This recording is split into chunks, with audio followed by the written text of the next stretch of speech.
Pour ça, il était très correct, je dois dire. Très correct. C'est pas mon meilleur souvenir. Hein. Et enceinte, ça c'était... Au début, ça allait encore, mais alors à la fin, c'était pénible. Non, c'est pas du tout mes meilleurs souvenirs. Il y a des moments, je me demandais si j'allais rester avec ou pas, quoi.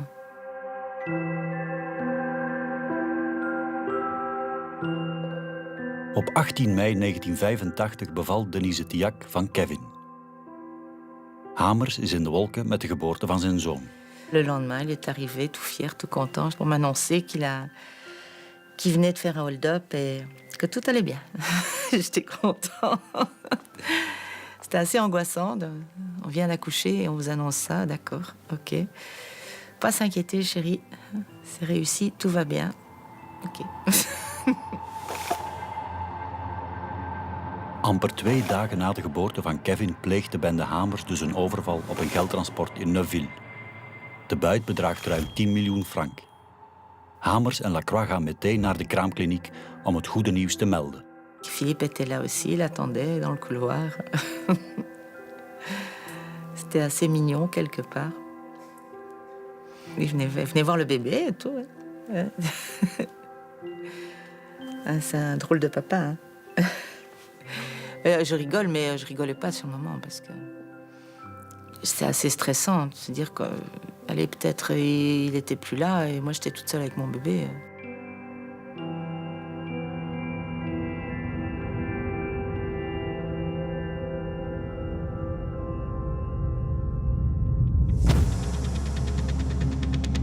België wordt ondertussen ook geterroriseerd door de bende van Nijvel, die meedogenloos toeslaat in Eigenbrakel en Overijse. Bij die 2 overvallen worden niet minder dan 7 mensen koelbloedig vermoord. De militaristische werkwijze lijkt op die van de bende Hamers. En ook de zogenaamde reus doet denken aan Patrick Hamers. On recherchait le géant et évidemment, nous, en tant que police judiciaire, on avait plutôt des contacts privilégiés avec les polices communales.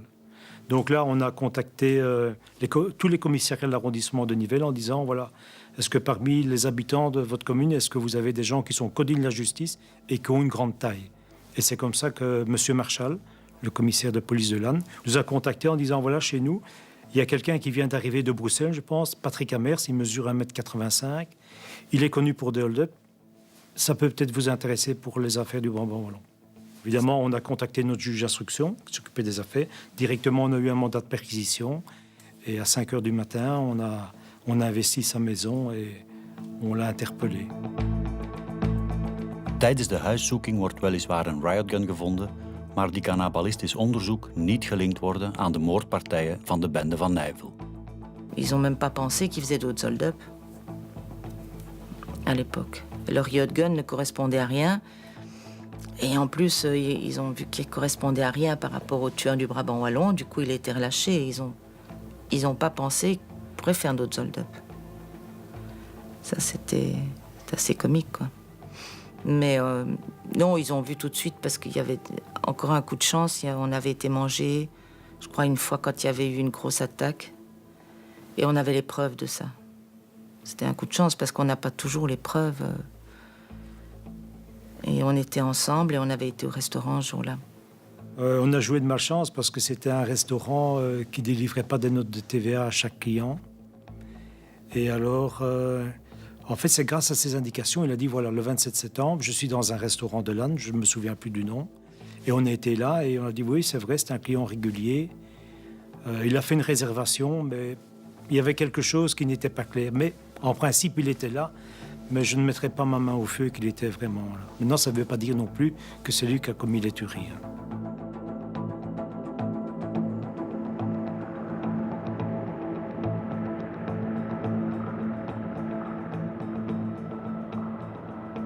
Tegen mij heeft hij ooit gezegd, je n'ai rien à voir avec ces saloperies. Dus daar had hij echt geen hoge pet van op van dat soort overvallen.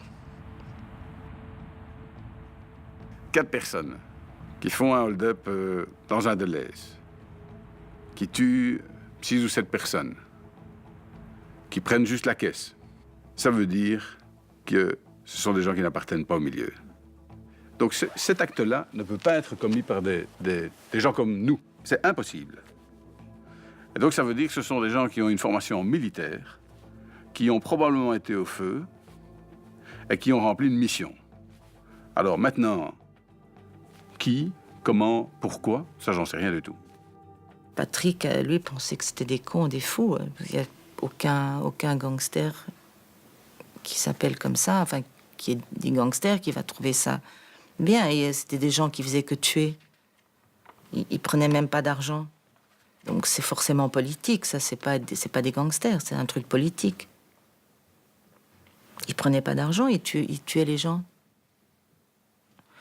Tout ce qu'il y a de frappant, c'est qu'en attendant, les forces de police à l'époque avaient rien du tout. Et après les tueries du Brabant wallon, ils se sont retrouvés avec un équipement faramineux. Ça a choqué tous les voyous de l'époque. Et comme ça dérangeait en fait tout le monde, ces attaques, parce que il y avait tellement de police qui circulaient qu'eux ne savaient plus travailler non plus. Si on veut voler de l'argent, qu'on vole de l'argent, mais qu'on laisse les hommes, qu'on laisse la vie humaine à quelqu'un, n'est-ce pas? Ils ont laissé des veuves et un veuf et des enfants qui n'ont plus de père et de mère aujourd'hui.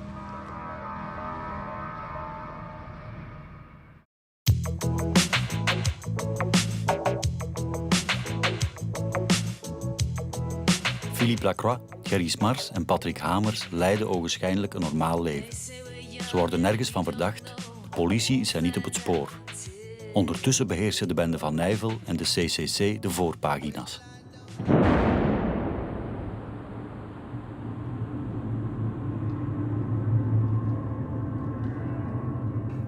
Dat was dus een periode waar dat er iedere dag iets gebeurde. En ik heb dat altijd genoemd de criminal 80s. Paratroopers patrouilleerden in de stad Brussel. Dat is nooit gezien, maar enfin, dat was de enige gelegenheid dat het ooit eens gebeurd is. Het was een zeer vreemde periode eigenlijk, hè, met de aanslagen van de CCC. De meest bloedige aanslagen van de bende van Nijvel. En daartussen zat dan eigenlijk dat zware geweld verweven van de bende Hamers. Maar zij waren een bende die gaandeweg zwaarder en zwaarder geweld was gaan gebruiken naarmate de geldtransporten beter werden gepantserd.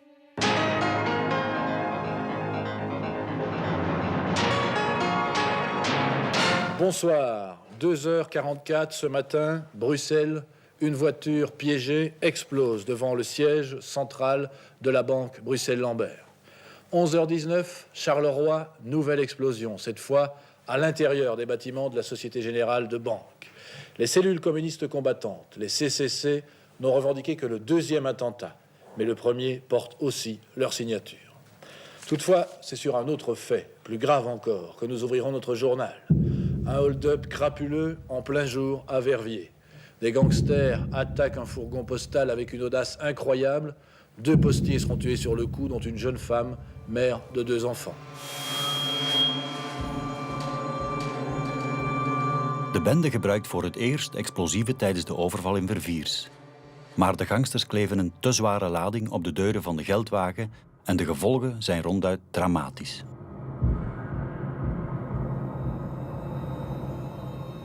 Ça, c'est l'horreur totale, quoi.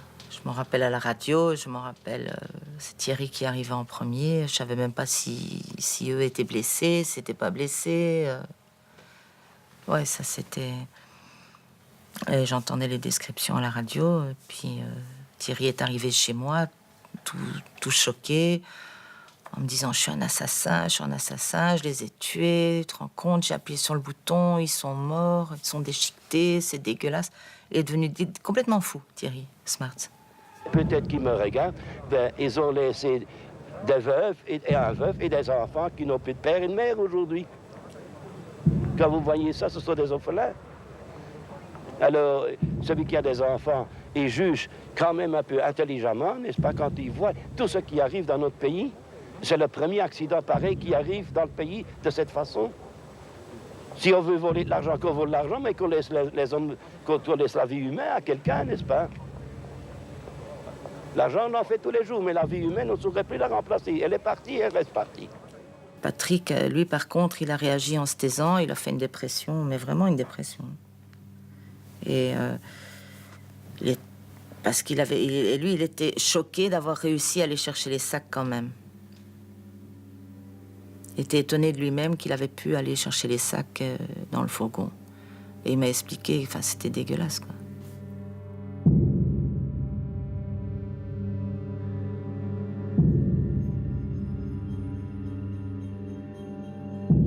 Et est-ce que vous avez vu le moment où il prenait l'argent? Oui, oui, ils sont servis. Ils n'ont pas couru, ils étaient sûrs d'eux. Et alors, ils ont mis les sacs dans la voiture. Et puis alors, ils sont partis. Ça l'a étonné lui-même, mais en même temps, avoir fait tout ça et laisser les sacs, c'était aussi débile, quoi. Mais je crois qu'il a dû faire... C'est parce qu'il a même pas bien compris lui-même. Je pense qu'il a dû alors agir un peu comme un automate, quoi. Il avait son rôle, il était là pour ça. Il a fait ce qu'il avait à faire. Et ils se sont pas du tout occupés des employés de la Poste, dont l'un était mort et l'un blessé? Non, non, pas du tout. Ils sont fait comme s'ils n'avaient rien, puis ils sont partis. Mais ils étaient vraiment calmes, sûrs d'eux. C'est vrai que je fais des trucs qui ont été à l'horreur. Hein. Mais ça, bon, c'est pas volontaire, c'est pas un truc que j'ai choisi, c'est pas du sadisme, c'est pas que j'aime dégainer et tirer de sang-froid. Jamais. D'ailleurs, j'ai jamais tué quelqu'un de sang-froid. De toute façon, les accidents qu'il y a eu, c'était jamais parce que tu as tiré sur quelqu'un, c'est par bombe. Les bombes étaient trop fortes. Il faut quand même que tu te défendes et le dises aussi. Il ne faut pas oublier que c'est pas lui qui les fabrique. Le fourgon, il était prévu avec du sable entre les deux parois. Et le spécialiste, il a été étudié comme ça. Il y avait quand même de la frigolite entre les deux. Hein. Explosieven hangen op een voertuig waar mensen in zitten. Een kind van 5 jaar weet wat daar de gevolgen van zijn. Dus, en als je een beetje ontzag hebt in feite voor mensenleven, dan doe je zoiets niet. Dat is duidelijk. Ce qui est bizarre, c'est qu'après ça, ils ont pas arrêté. C'est quand même... c'est horrible que ça marque. Ça aurait dû être vraiment l'élément déclencheur, quelque chose qui te dit stop, t'as été trop loin. Je sais pas pourquoi ils ont continué. Après, je sais pas pourquoi ils ont commencé non plus. Je sais pas...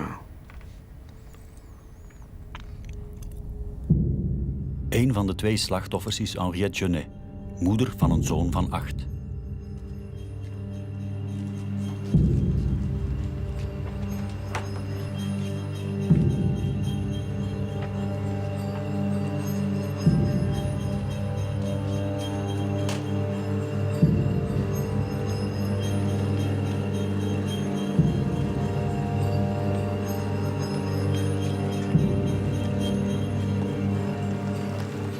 Si je me retrouve avec un gosse de 8 ans, moi, qui n'a plus de mère, qui n'a plus rien. Il supporte le coup, il a des réflexions, parce qu'on dit souvent qu'un gosse ne réfléchit pas, mais pas plus tard que mardi, dans la voiture, il m'a répondu, il ne faut pas croire, parce que je ne pleure pas, que je ne pense pas mort. Alors, si on vient me dire qu'un gosse ne comprend pas ça, alors là, je dis que c'est tout aventure.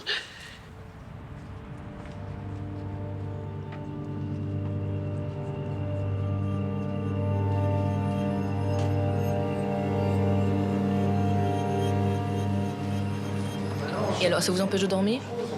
De dormir, non, mais ça ne m'empêche pas d'y penser. Ça vous a pas empêché d'agir? Ça ne m'a pas empêché d'agir. Je l'ai fait. Je ne pensais pas tuer quand je l'ai fait, mais ils sont morts. Et comme je vous l'ai déjà dit, on ne revient plus en arrière. Quand c'est fait, c'est fait. C'est trop tard. Il est impossible de réparer, de quelle que soit la manière, de toute façon. Il faut continuer à vivre. Avec ça, c'est tout. Ce que j'ai trouvé étonnant, c'est qu'il y a le fils de la femme qui est décédée dans le premier casse, qui essayait de me recontacter par Facebook. Mais j'ai refusé parce que je ne savais pas quoi lui dire, et puis je trouvais ça assez malsain, assez glauque comme rencontre. Puis surtout que j'ai pas d'infos vraiment à lui donner. C'est pas comme si j'étais là ou que j'ai vraiment bien connu mon père et que je peux lui dire non, il a jamais voulu ça. Ook na de dodelijke overval in Verviers blijft de politie in het duister tasten. Er is nog geen enkele aanwijzing dat de bende Hamers achter de overvallen zit. Wegens het spectaculair, het gebruik van springstoffen enzovoort, was er aanvankelijk gedacht natuurlijk aan een aanslag van de CCC. En had men zelfs een aantal getuigen enzovoort, die hadden zelfs op foto Pascal van de Geerde herkend. Dus die een fijn dametje is, van gestel enzovoort. En dan gaat er toch wel een belletje rinkelen in feite als je de foto van Thierry Smars gaat vergelijken met die van Pascal van de Geerde, dan is die gelijkenis treffend. Thierry Smars komt de chaos van Verviers nooit te boven. Hij overlijdt een paar maanden later. De officiële doodsoorzaak luidt zelfmoord. Die zelfmoord, daar hangt een hele waas van mysterie rond en ook van contradicties natuurlijk. Hè. De politie die toen ter plaatse is geweest van Woluwe, die hebben, ik weet niet of een beschrijving ze eraan gegeven hebben, maar die hebben dat gewoon laten vallen. Terwijl het overduidelijk was op foto's is duidelijk te zien dat het een moord is, zonder enig probleem. Naar ik in het dossier gelezen heb, zou men hem dus zo gevonden hebben met het wapen waarmee hij zich door het hoofd geschoten heeft op de borst.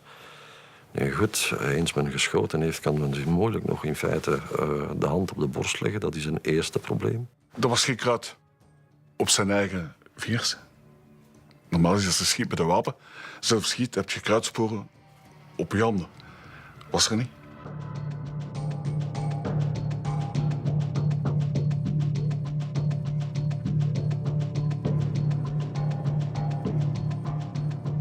Tout le monde en parlait.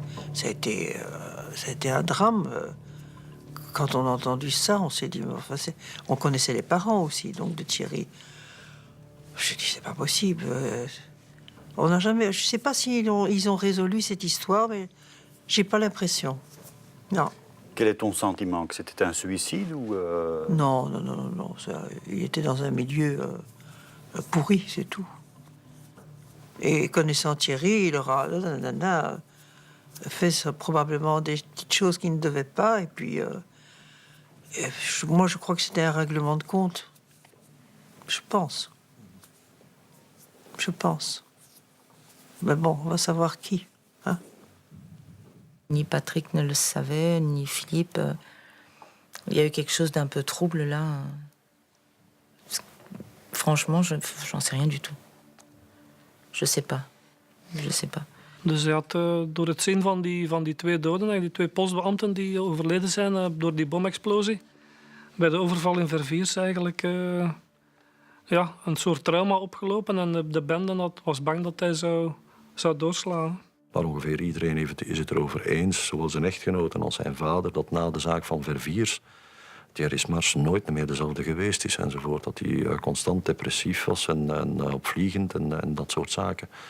Ook een van de redenen waarschijnlijk waarom dat hij door Patrick Hamers in feite uit de bende uitgesloten is om nog te mogen deelnemen aan andere overvallen. Thierry et Patrick étaient ennemis. Ils étaient ennemis. Hein? Ennemis dans le sens où l'un avait le sentiment que l'autre en voulait à sa vie et l'autre la même chose. Thierry nous a mis en danger parce qu'il a fait confiance à quelqu'un d'extérieur au groupe qui n'était pas dans une philosophie comme la nôtre. Donc notre réaction, ça a été la mise à pied de Thierry. Smars had tijdens de laatste maanden van zijn leven veel contact met een extreemrechtse Italiaan. Die maakte Smars wijs dat hij voor de Franse geheime dienst werkte en dat hij de bende in bescherming zou nemen. Er bestaan heel sterke vermoedens, en ook van vader Smars, dat Thierry daar uit de biecht gaan klappen is. En op die manier is het dan waarschijnlijk doorgezegd naar Patrick Hamers. En die zou dan echt in een furie ontstoken zijn natuurlijk, omdat hun geheim van hoe zij aan al die inkomsten kwamen en de overvallen en dat soort zaken, dat men dus uit de biecht aan het praten was. Hè. En wie heeft de moord volgens u dan gepleegd? Dat weet ik niet. Volgens mij is het waarschijnlijk iemand van hun eigen bende. Hè. Voor mij is het Lacroix of Hamers, een van de twee. Denk ik, hè. Dat is persoonlijke mening. Dus, Chacun pense ce qu'il veut. Donc il n'y a pas d'éléments Patrick n'est plus là, donc je sais pas. Et de toute façon, je ne voudrais pas le vérifier. Parce que ça, c'est vraiment quelque chose qui appartient au passé. Et donc Thierry était mon ami, c'est vrai. Je l'aimais affectivement, mais je ne savais rien faire pour lui, parce qu'on était sur 2 planètes différentes. Et donc, c'est aussi simple que ça. Ik denk dat mensen die in feite in staat zijn om te doden uit zin voor luxe, weelde en behoefte naar geld, dat die voor ernstiger problemen op dat moment, met name hun eigen veiligheid of hun eigen voortbestaan of zekerheid om in feite hetzelfde leven te kunnen verder leiden, dat die dan toch ook wel in staat zijn om eventueel zo'n zaken te doen, ja.